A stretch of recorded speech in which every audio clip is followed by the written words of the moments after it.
right, welcome back to the Balls Deep Cinema podcast. Got to get used to that cinema part because I do have Mhm. a Balls Deep sports podcast too, but that's neither There here you nor go. there. I am Stephen Raju, joined by my buddy Brandon Cortez. Brandon, how are you? Doing pretty well. Pretty good day at work. Got rained on my way to my car from the office. So Yeah, not too good, but that's Florida in a nutshell for you. It's just gonna rain every day at just some little different point. But you know what? It's fine. We're here. Warm. I got a sweater on. I got my coffee going. So how are you doing today? I'm doing pretty good. Yeah, kind of shitty weather in Chicago as well. Not Yeah. really, it's a little rainy, but that's what you expect out of Chicago. Not to dox you, you're in Orlando, correct? I'm in Orlando, yeah, and Orlando, okay. I know all about Chicago just because where I went to college, we have Lake Ontario, so I know all about the lake effect. I know how windy, how rainy it all gets. So it's very complicated up north. So Yeah, no, I understand. yep, Well, yeah, no, we are back for episode 4, I I want to believe. say four. Yeah, yep. Yeah, episode 4. Hmm. We're here to talk about, last few episodes we were here and we talked about, well, the first episode we talked about our favorite movies, favorite TV Hmm. shows. The Hmm. last few episodes we got into Ahsoka as well. That's right. I want to say maybe this is episode 3 actually, All right. but Well, I want to say, whatever. yeah, no, We're so back. far, yes. I want to say so far we did our little five favorite movies that we can name off the top of our heads. And then I think Ahsoka. And then we'll say that's all we've covered. So Ahsoka's episodes 1 through 4 in its own episode, and then 5 and 6 in its own, plus the Aquaman uh 2 trailer. I want to say that's all we've talked about. So Oh, we're I yeah, mean you're we're right. still a We did baby. It's we it's did still a 5 through baby that's growing. So We did episode 5 through 6, and we made that that's its own right. episode. Yep, yep, Correct. and then we Yep. did the Yeah. Aquaman. Yep. Okay. Yep. Thank you, Brandon, for keeping me afoot because It's well, I mean, we all have busy lives. I'm including Jay, who couldn't be here tonight. He's a little bit sick, but we have him in our thoughts. yes. Um, Jay, get hopefully, he'll better, be back buddy. next I'm week. not supposed to be hosting the pod. That's That's your right. job. So, but That's no, right. our co-host Jay Shatara, feeling a little under the weather today. Mhm. So he will not be on the pod, but we expect him back next week. Best of wishes, Jay. Hope you get better. That's right. Um, but yeah, no, you have me Mhm. and Brandon here to talk Yeah. about um, a movie called Dumb Money. Hmm. Um, but before we get into that, we have some breaking news. For Yep. those in the cinema space, who's on Twitter, or I guess they call it X now, Mhm. Threads, Blue Sky, whatever social media platform you're on, where there's a bunch of Mhm. discourse about whatnot. Obviously everyone knows that the WGA strikes have been going on. Um, we have a bunch of writers, a bunch of star actors, directors for the most part, standing in solidarity with the writers and the Writers Guild, demanding appropriate compensation for their work, protections for their occupation, and, just making sure that, with the rise of technology today, that, they're fairly compensated and, Mhm. these studios don't, ring them up and use them up without compensating them, the way they should be. But today, within the last hour, we just got news that the WGA has landed on a new deal, and by 12 o'clock, or 12:01 on Wednesday, so Mhm. tonight, the strike will be over, and Yep. the new deal is here. Brandon, have you had a chance to look over the deal and any Yeah. thoughts on it? Yeah, I have. Just to kind of go over the basics, the term of agreement is September 25th, 2023 through May 1st, 2026.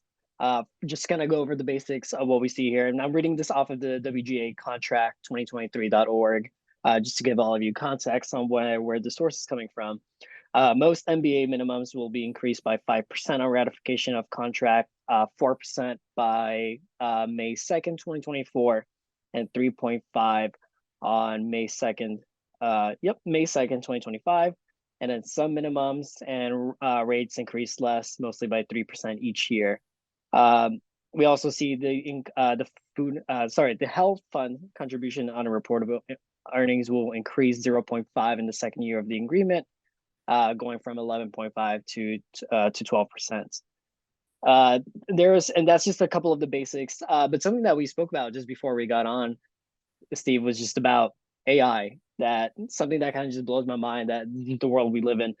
This is from section 5. We have established regulations for the use of artificial intelligence, AI, on MBA covered projects in the following ways: that AI cannot write or rewrite literary material, and AI generated material will not be considered source material under the MBA, meaning that AI generated material can't be used to undermine a writer's credit or separated rights. And then a second bullet point that was I found very interesting: a writer can choose to use AI when performing writing services if the company consents and provided that the writers or writer follow applicable company policies. But the company can't rewrite or require, sorry, the writer to use AI software, Chat GPT, when performing writing services. So going over some of the basics, the first thing we thought of was a show we really haven't covered. Not sure if we will or won't in the future, but Secret Invasion I by think we Marvel will. Studios. Yes, Among maybe our MCU's worst at some episodes. point. Oh man. We talked about the intro. That the intro was AI generated. There's two theories that came to mind. Number one being that show covering Secret Invasion about who's real, who's fake, who's actually a scroll, in just the more in the world that we live in or in the show. So I don't know if it was portraying kind of like just something fake that we're living in the world, or B, the other theory could be Disney just wanting to save money. It pretty Right. much bounced from one to the other. But it Well, seems a it's lot of people interesting. weren't It's happy. interesting Yeah. too, just going into that, Mhm. scene, Yeah. the intro scene from Secret Invasions for those that have seen Secret Invasion. Mhm. There was a lot of backlash regarding that Mhm. scene, right? Yeah. In regards to the fact that, you know, it's not just writers who are dealing with Yeah. the effects of AI in society, it's also the graphic designers, it's also the artists, the ones who make their living off, Right. designing and curating these, Mhm. intro scenes or the Right. artwork for, movies, TV shows, and not Mhm. even just in a film and TV show spectrum, right? It's all around for, a bunch of the artwork we see and, Mhm. um, some of the work that goes into it. And so with Secret Invasion, it Mhm. got a huge backlash, I think rightfully so.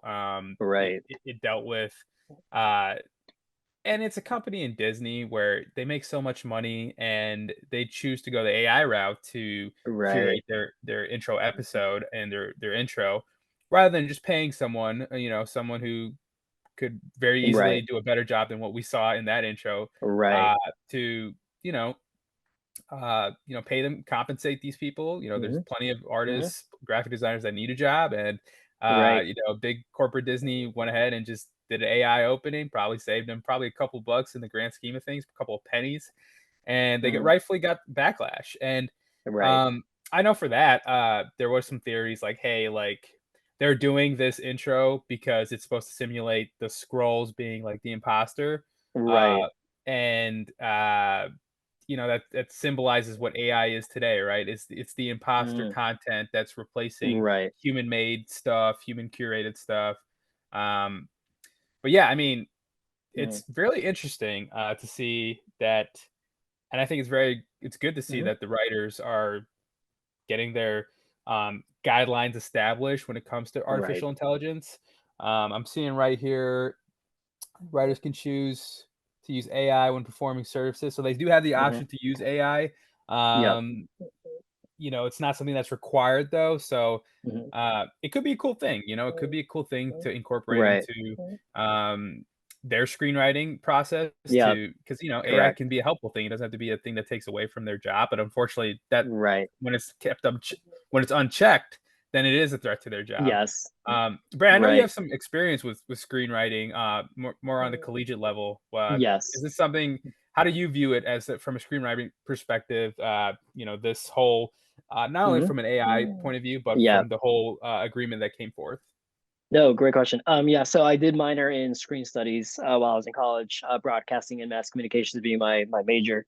It's interesting because I think all of us suffer from writer's block from time to time, and I can see this sort of being a little bit of a boost in what can help me, what can I use as inspiration for what I want to write. I I personally wouldn't rely on something that I can easily think of like middle school if I'm cheating on a paper or Right. something where it's like, hey, you know what? I did take something from something else and I used it complete for my work. I just don't think that's what it should rely on. And I think a lot of screenwriters who are especially very experienced, I don't think they're going to use this all the way.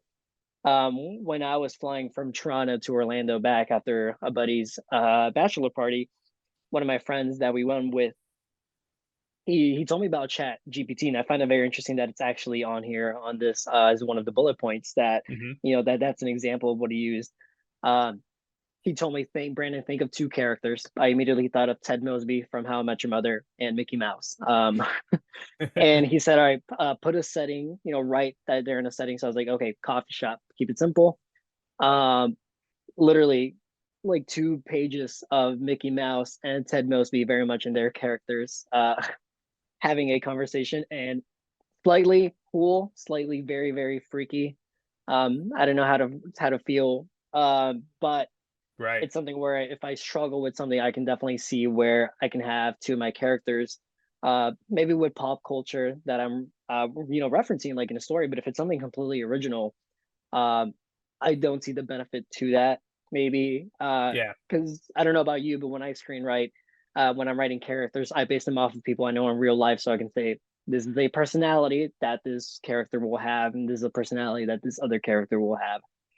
So it's Sure. very interesting. I don't think AI can replace what is original work, but it can definitely, I can see it be used as inspiration or a little bit of like kind of just reference guide to what can I use towards my written work. Sure. Yeah.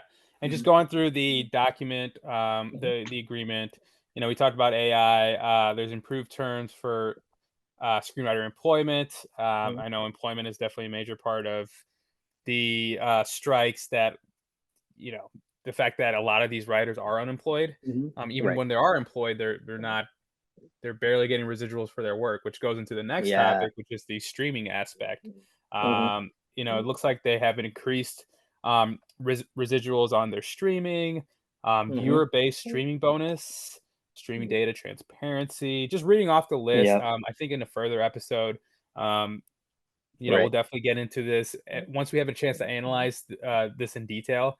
Um, Right. but just bullet pointing it off, it seems like uh, these are good terms for the writers. Yep. Obviously, I know a lot of them are hungry to get back to work, and Yeah. these Definitely. studios. I mean, we've seen a lot of movies released without any public press, really, Mhm. without the support of the actors there on the red carpets. Right. Um, we saw a lot of even reality TV show, like Drew Barrymore, for example, had to Yep. give a mea culpa on why she Yeah. had to come back, and then everyone's like, "She did an apology video," and then everyone's like, "Nah, nah, what is this?" And then Yeah. she had to, basically walk back on her words. So, um, but yeah, I know, Yep. big win for the writers, against the Yep. fight against the studios.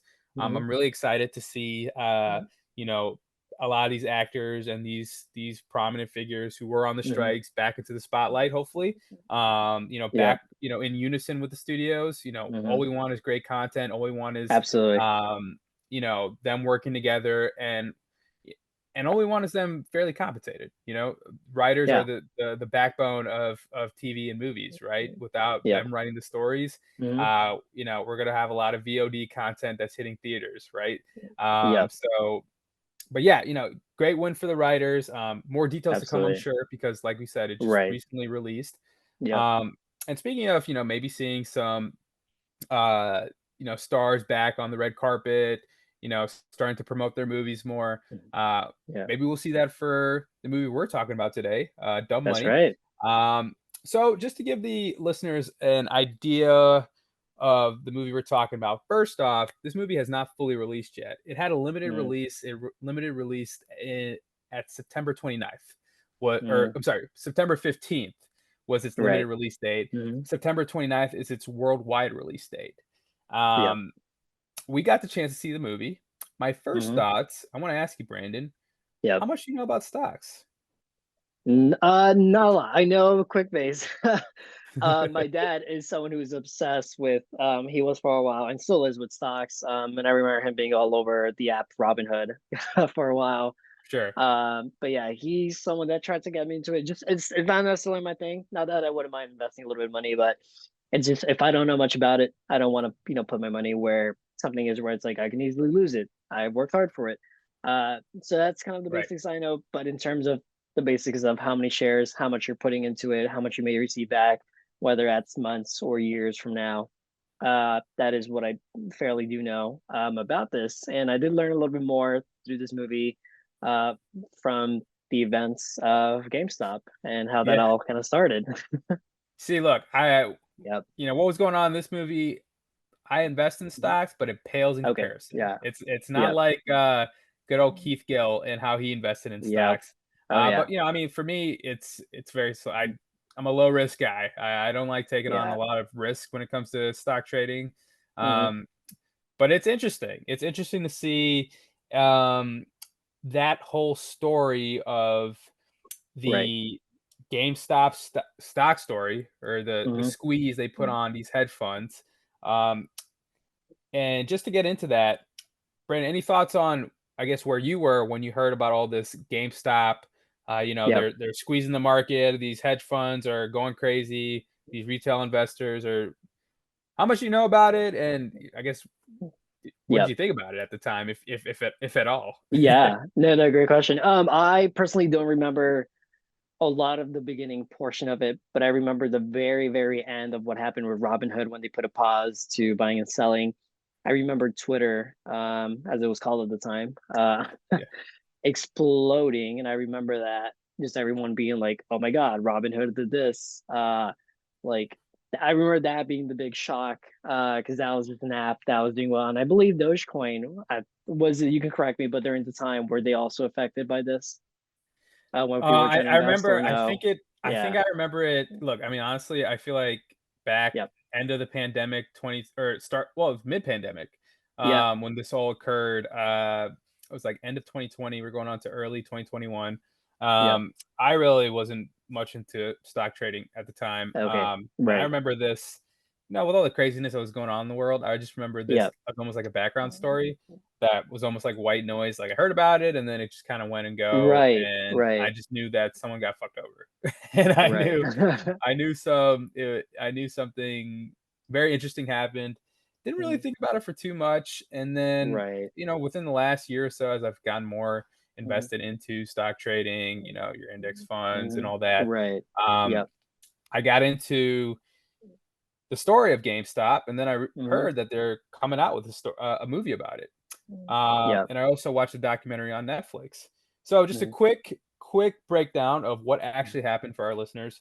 Yep. Basically, there's a Reddit sub for those who go on Reddit, and essentially this Reddit sub called Wall Street Bets, which described to me was a lot of degenerate. Now, I won't use the word degenerate, but a lot of eccentric stock traders, day traders, retail traders that went on this Reddit sub to essentially, I guess, throw off advice with each other, throw off their memes to each other, and Mhm. try to figure out what's a good stock to go after and plunge their money into. And these are Mhm. very aggressive traders, and not the low cost index fund Mhm. investors that you see a lot of people do. And essentially, what happened was, the sub, Wall Street Bets, and a lot of those people there figured out, mainly someone named Keith Gill, who on uh, Wall Street Bets, his Reddit name was Deep Fucking Value, and his YouTube name was Roaring Kitty. He basically figured out and put a lot of money into GameStop, which at the time was a very declining Yep. business, and people didn't think they would survive the pandemic, and their margin shares were terrible. They weren't making money, so on and so forth. And then what happened was, he realized, and they realized, that a bunch of big hedge fund traders had shorted GameStop, which basically means they bet on it to fail, and by betting on it to fail, they would make a lot of money off it. These big, rich head honchos who kind of manipulate the stock market. And then from there, that Reddit sub and most of its users on there went and bought so much stock that they artificially pumped up the price, costing these hedge funds and these millionaire billionaires enormous. We're talking millions, Mhm. billions dollars of money. Yep. Enough to bankrupt. a few of these, and it was such a game changing moment in the market, even in those Hmm. hectic times. Hmm. And it was definitely a saga that caught a lot of people's eyes. Um, Yep. and from there, we had a lot of media come out, some documentaries. We had some, the news networks going crazy, and Mhm. now we're here with the movie. And what we're going to go into right after the break is our thoughts on the movie, what we liked about it, and ultimately what the movie was trying to tell us. So we're going to go ahead and take a quick break, but when we're back, we'll get into dumb money.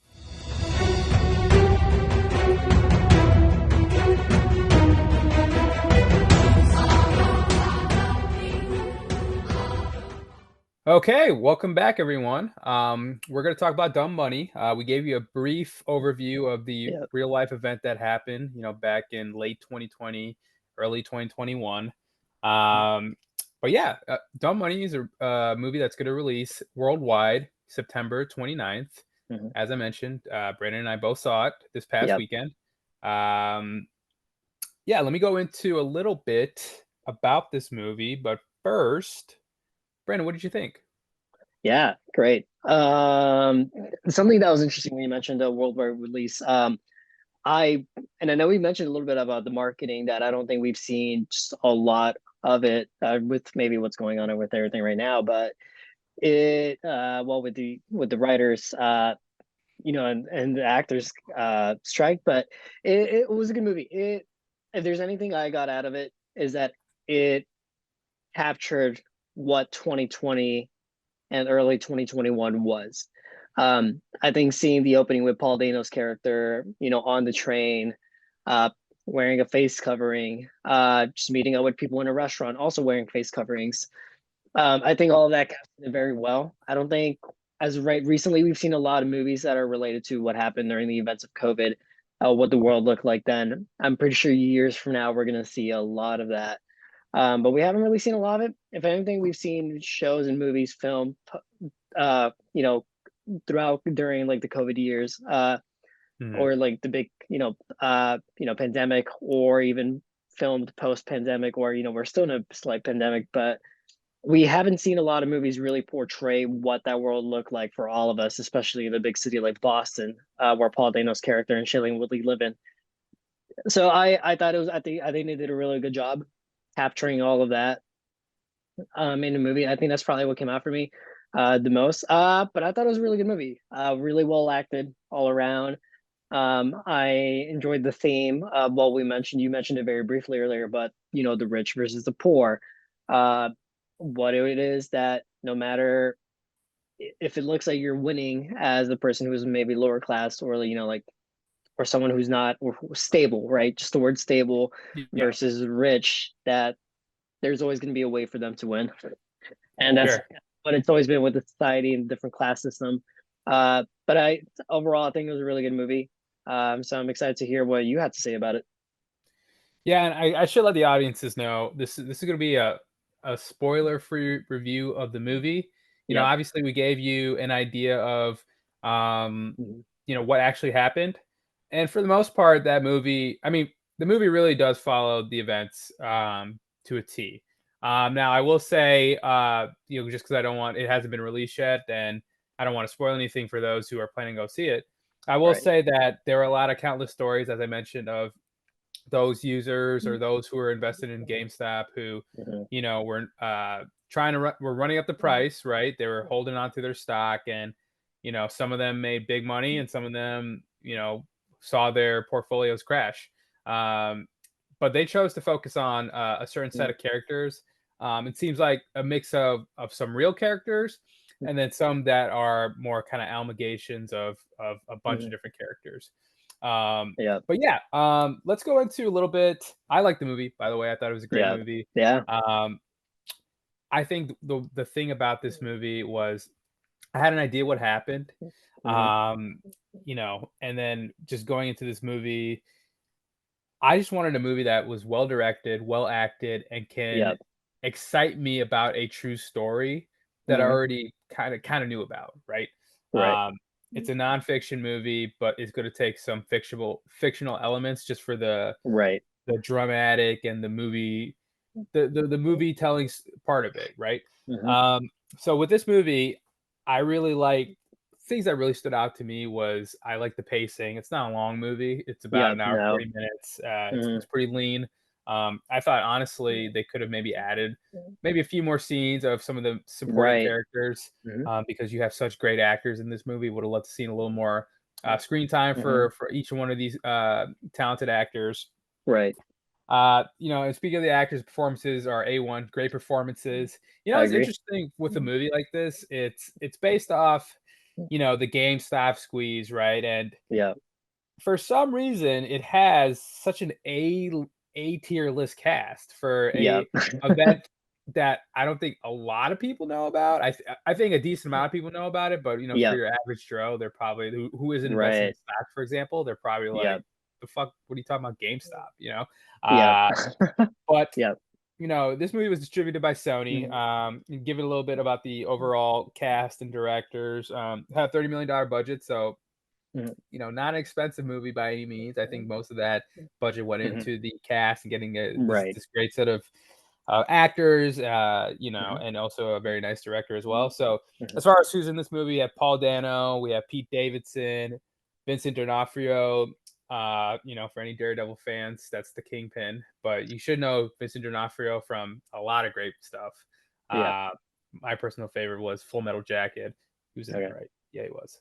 I won't say yes. I mean, got that's something we gotta look into real One of quick, those but war yeah. movies. One of those Yep. war movies. But yeah, I'm pretty sure it's Yeah. Full Metal Jacket that he's in. Yeah. American Ferrera, who's really on a hot streak right now. Yeah. With Barbie. Barbie. Yep. Yeah, a bunch of different films. She's definitely one of our finest working actors today. Yep. Nick Offerman, Anthony Ramos, Sebastian Stan, Shailene Woodley, Seth Rogen.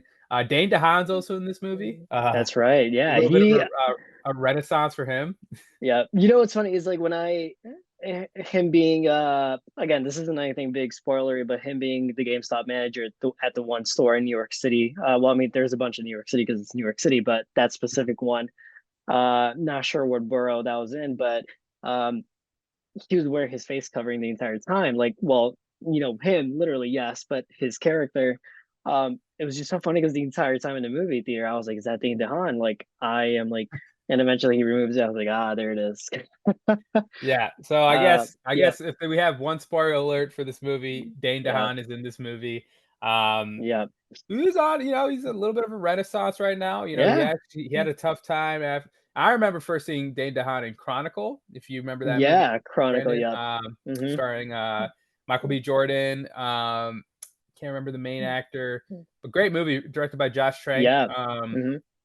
Fortunately, it's probably his last good movie in my opinion. I would say yeah, because afterward, I mean, he was in Spider-Man 2. I know that didn't, it was very mixed. I want to say Kill Your Darlings with Daniel Radcliffe was the last movie I You talking can about Dane DeHaan? really. Yes, I Okay, want to say that yeah, was the yeah. last movie I really remember him being in.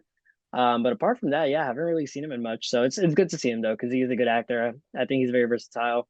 So I Great think it's good actor. to just see him do a lot more work again. Yeah, absolutely. He was recently in Oppenheimer. That's right. He was Yeah. great in Oppenheimer. We also had him. He's also in A Place Beyond the Pines as well. Yeah. Good actor. Who? I'm glad to Yeah. see Dane DeHaan kind of shake off that Amazing Spider-Man 2 Oh yeah, um, absolutely. Yeah. rust that he had, and Right. yeah, no. So it's a great cast, right? Yeah. It's a bunch of very noticeable actors. Hmm. Yeah. Um, I mean, Pete Davidson, Anthony Ramos are two guys that I think are, as far as Yeah. those late 20s, early 30s Hmm. actors, Yeah. you know, they're very noticeable. And of course, you got Sebastian Stan, you got your Yeah. MCU guys, Sebastian Stan, Yeah. Vincent D'Onofrio, your Parks and Rec, your NBC kind of sitcom, Carrera, Yeah. Offerman.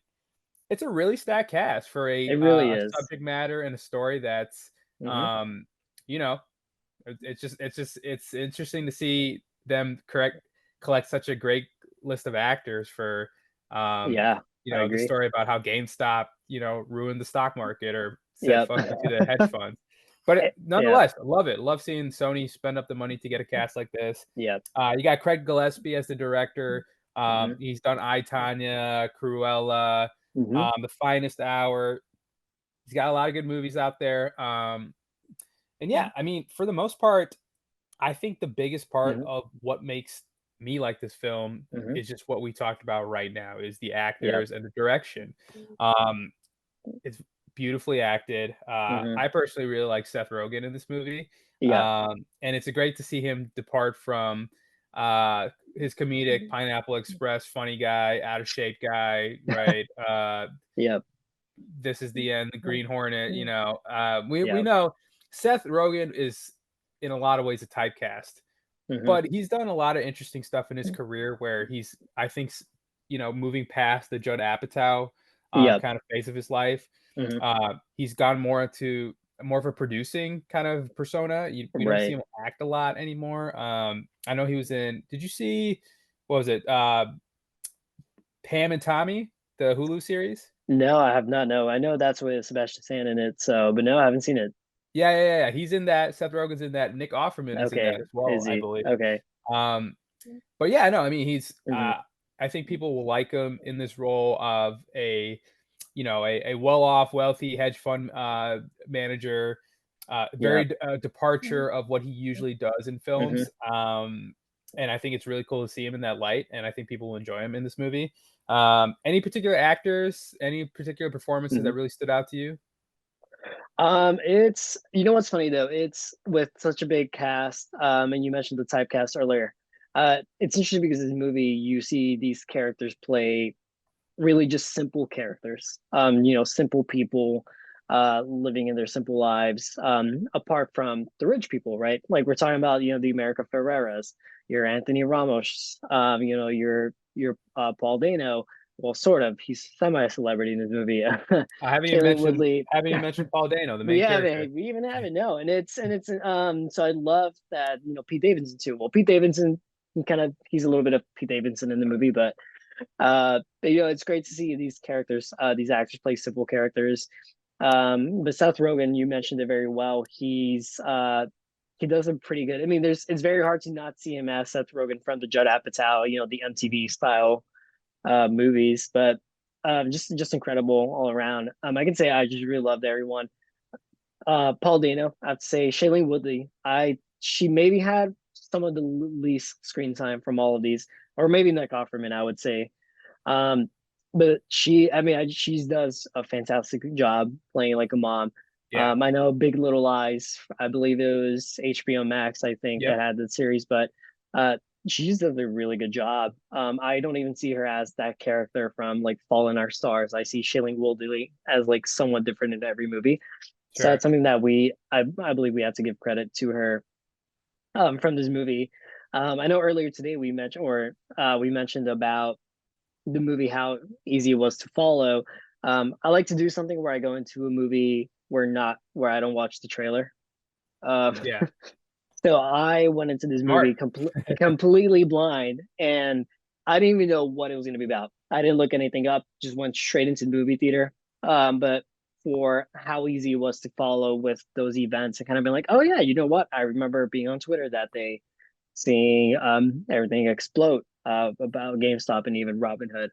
Um, so Sure. I just that's something that I believe the movie did very well. Like if you don't watch the trailer, you are going to go in with no context. So that's one thing I liked about the movie, and that the actors themselves, just kind of wrapping up that topic, they did just a fantastic job being able to make it easy to follow for everyone, for every viewer. Yeah, and let's talk about Hmm. the pacing. Like I said, it's a brisk watch. Yep. I like how it jumps around the perspectives a lot. Hmm. In this movie, a lot of it is really getting into Yeah.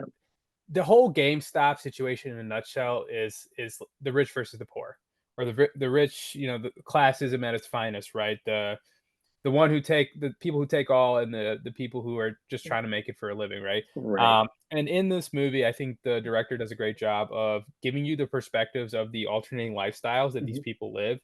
You're gonna have Seth Rogen's character, Vincent D'Onofrio's character, Sebastian Stan's character, and so forth. They have their own lavish lifestyles that they're living, and I think a real point of the movie is to kind of show the dichotomy between how they're living Yep. life and their Hmm. regard of life, and their Yep. regard of this situation, specifically day traders, retail traders, Hmm. and how hedge funds operate.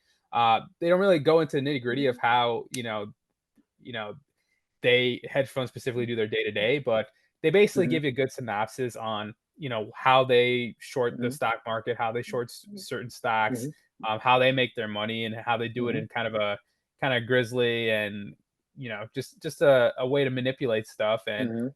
And essentially, when you go to the other perspective with Paul Dano's character Mhm. and Pete Davidson and all that, um, I really liked how the director gave you a kind of a down to earth, salt of the Mhm. earth view of Yep. how they're living life, how they're struggling to meet ends meet, Yep. and how they're affected by the fact that they're doing something that's even more than money at this right. It's sticking up to the man, it's sticking up Yep. to the Mhm. establishment, and Mhm. making people's heads roll right, and just how to deal with that, and just how to deal with the wins and deals with the losses. So I think the director does a great job of not giving us too much. It's not an overall lengthy movie, but Mhm. what he does gives us, I think it's really a really good job in showing us the dichotomy between, hey, we have these rich billionaire elites, how they operate, and just how Right. they're taking advantage of the situation, and you have your hero, you have the everyday stock traders, the Mhm. everyday retail traders that basically give them the middle finger, and they're like, we're gonna run you to the Yep. ground, and we're gonna make you feel what it's like to hurt, the Yeah. way they live their lives. You see with the Mhm. American Ferrera character, you see with the Anthony Mhm. Ramos character, the BS that they deal with. Yep. um so overall, I think and I'm trying to say it in a way that's as spoiler free as possible. I think I'm Yep. walking that fine line, but um it just the one thing about this movie too was I felt riveted at times, and Yep. I think that's the thing about this is I know what happened for the Mhm. most part, Mhm. or at least had an idea what happened, that Right. these people got screwed over, these wealthy elites. But the way it was directed, the execution of it, I was on the Yep. edge of my seat to see what'll I happen. What'll I happen was too. Yep. what'll happen to Keith Gill, right? What'll happen to um, you know, Sebastian Stan's character of Robin Hood? Yep. I'm assuming, it seems like you say to share the same sentiment. How did you feel about how the movie kept you engaged, how it kept you, at the edge of your seat at some times? Did you ever Mhm. feel a little campy vibes? Did you feel a little kind of checked out at times? Because I certainly didn't.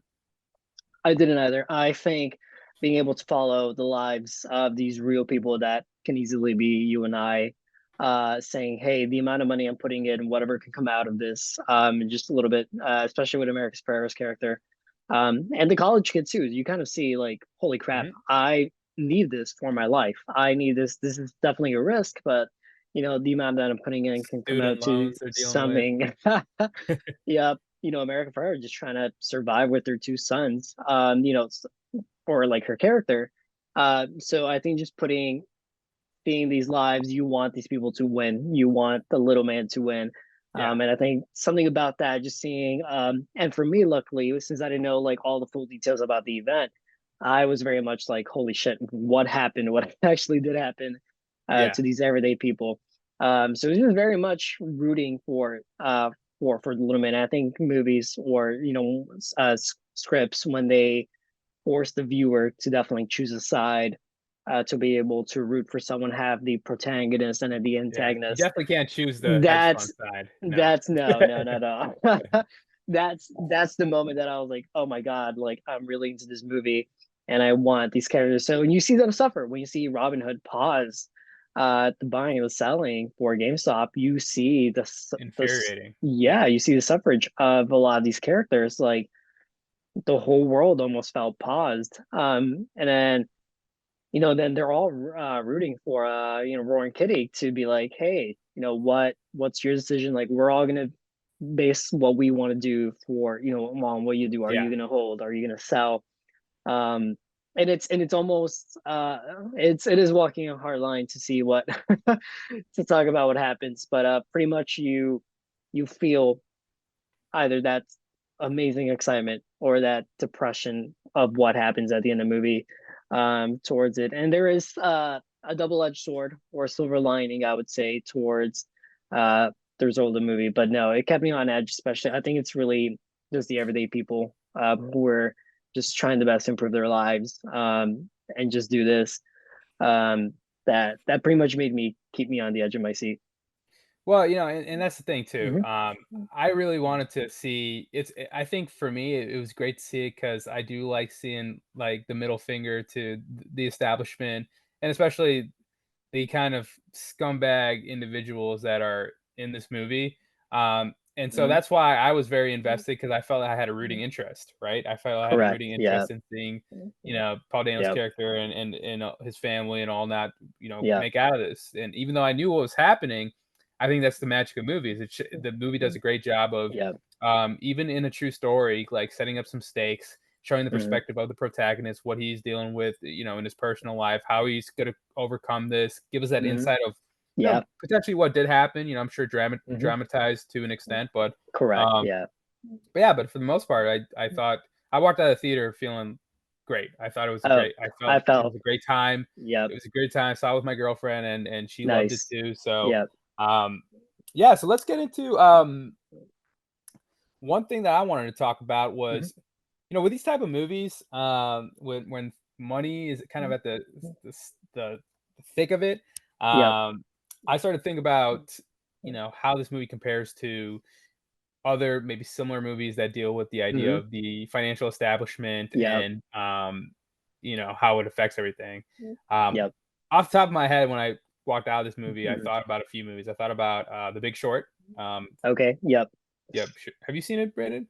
I've seen brief of it, but I do remember watching it for a class, and we talked about it in my college newspaper. But Mhm. yep, anything money, anything Wall Street involved. I don't know. I know they reference this movie. They reference Matthew McConaughey a lot They do. They with do. that one scene. So I was like, it felt forced, not forced in a way, but forced for me to think. Okay, I automatically thought about a Wall Street movie for that. Right. But no, and then I know you mentioned, I know you were continuing your point. Um slight nothing to do with money at all, but I immediately thought about the movie Searching that came out in 2018 with John Cho. Mhm. More for how they use social media in that movie, because that movie the entire time was John Cho's character on FaceTime, or like, so I know the scenes where they showed like TikTok dancing, or like little, like, I guess Yeah. what, screen recordings of it. I think that might be the term, of just scrolling through social media, showing these things. That's the immediate first thought that came to it, to that mind. But Mhm. so before I let you go, the last thing I immediately thought about was Craig Gillespie. I Every movie's pretty different, and that's something that I love so much, that we can have a director who can be so different in everything he writes. The Finest Hours, just, you would not, I did not think that was the same director. When I searched that, I was like, wow, that is a completely different movie. Yeah. To if we watch Judd Apatow, you can tell, hey, that's an MTV style movie. Right. But with Finance Hours versus this movie versus I, Tonya, I see three completely different movies. Would not even think that's the same director. Yeah, and getting Yeah. back to and Hmm. just in terms of how, Yeah. comparing this to other movies, Hmm. I thought about Big Short, I thought about Margin Call, I thought about, Wall Street 2, Money Never Hmm. Sleeps, Wall Street Hmm. 1, those kind of, Yeah. even The Wolf of Wall Street to an extent. Now those movies have a little more prestige to it, I think, Hmm. and they have, I Right. think, higher stakes. The difference between this movie and a movie like, Big Hmm. Short and Margin Call is that it doesn't try to take itself Hmm. too seriously. That's true. Right. I think the one thing we haven't talked about is that this movie is pretty funny. I think it's very Yeah. funny. Oh, yep, it is. Yep. I think it's hilarious at certain points, Yeah. especially with Pete Davidson's character. Hmm. I think that really helps a movie like this where, Yeah. The Big Short for the most part, and I think The Big Short had a lot of great comedic moments. Hmm. But it also had more of a serious tone to it, and a movie like Margin Call too, more of a serious Hmm. tone to it, where, Yeah. hey, this is something fucked up that's going on, within Hmm. our financial institutions, Hmm. and we want you as the viewer to have Yep. a very buttoned down and serious approach when you're watching this. And with this movie, you'll get a more of a lighthearted approach. Hmm. It does not afraid to dip into a serious tones, in terms of just, the stakes of what the main character is going through, and I guess the overall problems of these people's lives. Hmm. But on top of that, what's layered with it is good comedic elements. It's a funny Right. movie, and I think that's what gives it a type of brevity that Mhm, the more serious type of financial institution movies don't have. mhm, So you're not going into this movie, despite the fact that it was based on a true story of people getting screwed over, um, and people winning in certain mhm. respects. Yep. You're going into it, and you're getting a movie that's focusing on a serious and important situation, but has a lightheartedness, a funniness to it, a comedic value that I think just makes it a fun time. Mhm, Um, but yeah, also one thing I want to talk about mhm, was in terms of with this movie, mhm. one theme that I would like to, I guess, get your thoughts of was Yeah. um, during the movie we see a lot of, and I don't want to spoil it too much, but there is a documentary out about the whole GameStop Right. situation. I'm not sure if you've seen it. I actually have not seen it yet, no. Yeah. Well, Yep. it came out probably I think a year or two ago. It came Okay. out pretty recently after the whole GameStop situation occurred. Mhm, And what I will say is about this movie is I think in some regards it feels like a documentary in terms of the way like I said, yep, you get a lot of TikTok in this movie, like, you get a lot mhm, of, like, stuff that happened on Twitter, like, video-wise, of, yep. uh, like, almost I'll leave it be, but you'll see in this movie for the viewers listening, you'll see a Yeah, lot of, uh, videos of people reacting to what was going on, right. at the time. Mhm, And in that way, it almost felt like a docudrama, which is what it is. It's a right. dramatic take on what actually Mhm. happened. But just watching it, maybe the one gripe I had about this movie was there's a lot of TikTok in this of like, I that was my same exact thing I was gonna mention, but no, go yeah. ahead. No, go ahead. I want to hear what you No, thought.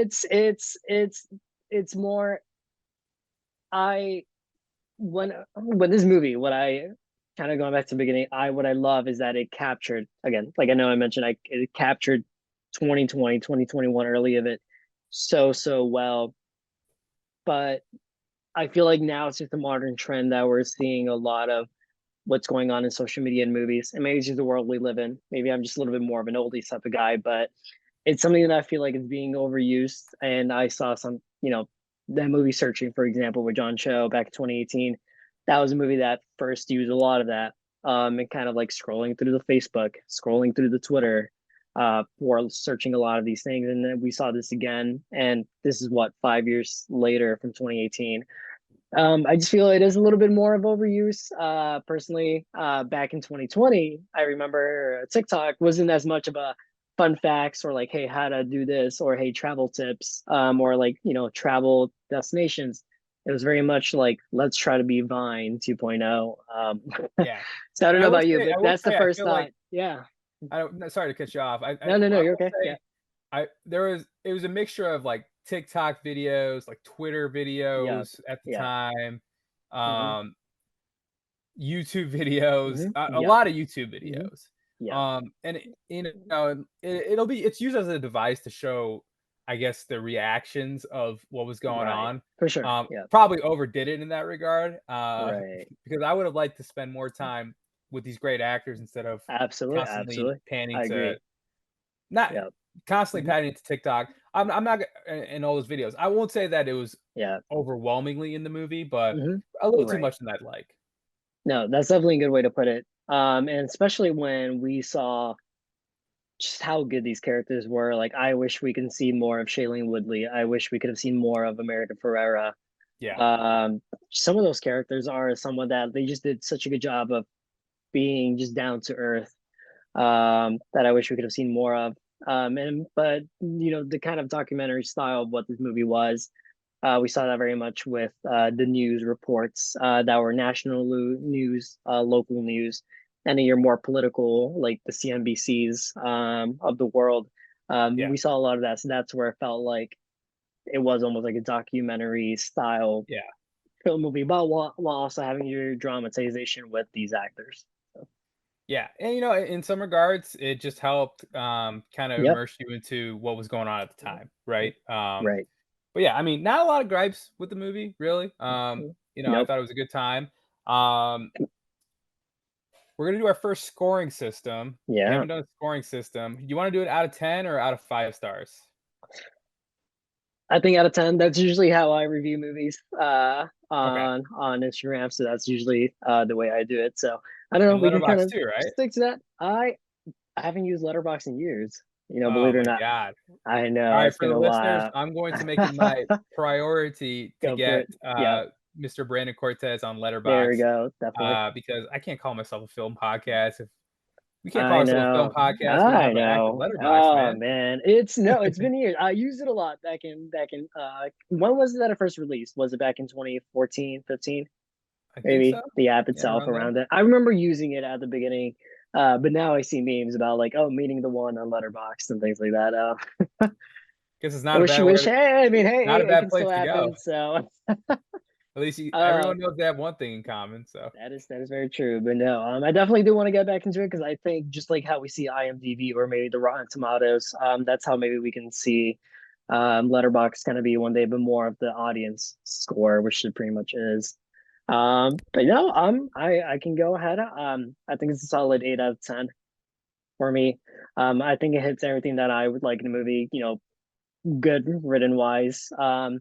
Cinematography, it didn't really have room for anything super duper special with the use of a camera. I think it was very simple, and a lot of times I love it when movies are done really simple. Like you're not forcing it a lot. So that's something that I enjoyed a bit. But it was just beautifully written and acted. I think those are two of the things that come out for me. And again, just making me kind of step back into the world and what it was 2 to 3 years ago. It did a good job portraying that. And the pacing is a big thing for me in movies. As long as I don't feel like that could have been cut out, or hey, maybe this could have been added, or maybe it felt too long here. 1 hour 45 minutes is not a lot in modern movies. So definitely like when I see a movie and being that length of time. What was your score?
bro, what?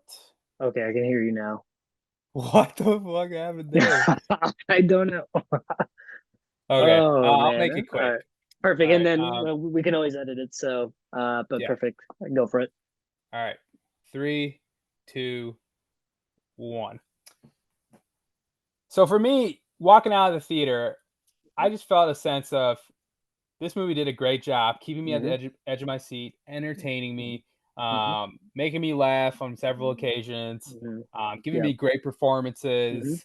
Look, and rating this movie, the one thing I want to say is I did not go into it with that high expectations. I didn't go into it thinking, I'm about to watch The Wolf of Wall Street. I'm about to watch Right. The Yep. Godfather. And Hmm. I just really appreciate a movie. And I know some people are like, why did they even make this movie? Hmm. I'm a fan of content if it's done right. And Right. Yeah. as a theater experience, even though there wasn't a lot of people in the theater, I came out of it just very, very happy that I had a briskly paced movie Hmm. with a bunch of actors I really liked. Didn't have many complaints at all. I enjoyed it thoroughly. Hmm. Um, and I thought I did a good job telling a story about, this one guy's, I guess, inadvertent, but Hmm. advertent in the end, fight against power, seeing all the perspectives of Yep. it and seeing the little guy come on top and also just the message of it, which was, um, what the financial institutions are, how they take advantage of stuff, and just Yep. seeing how much power we can have. Hmm. I guess when we all come together, I think that's one Yeah. of the overarching theme. So I give it a 9.2 Absolutely. out of 10. Okay. Maybe that's a Yeah. little too high, but I really enjoyed the movie. And yeah, I think it was a great time. But Yeah. yeah, anything else, Brandon, you got on this? No, that's pretty much it. I agreed with all your points. If I leave the movie theater satisfied and going in with really little to no expectations, I think we always got to walk into a movie with just that, even if it's something we're super duper hyped for. Like I said, I went in without watching the trailer. So easily, if I watched the trailer, maybe I could have been like interested, maybe not interested. But no, I'm happy I went into it blind. I enjoyed it completely, just not really knowing any context at all. So I'll just keep trying to do that for movies, unless it's the MCU. I usually always have to watch trailers for that, but Yeah, hard uh, not to. it's hard not to because you're a little bit of a nerd, right? It's kind of like, oh man, especially like when movies like Infinity War or Endgame came out, like it's like, oh man, like you had to.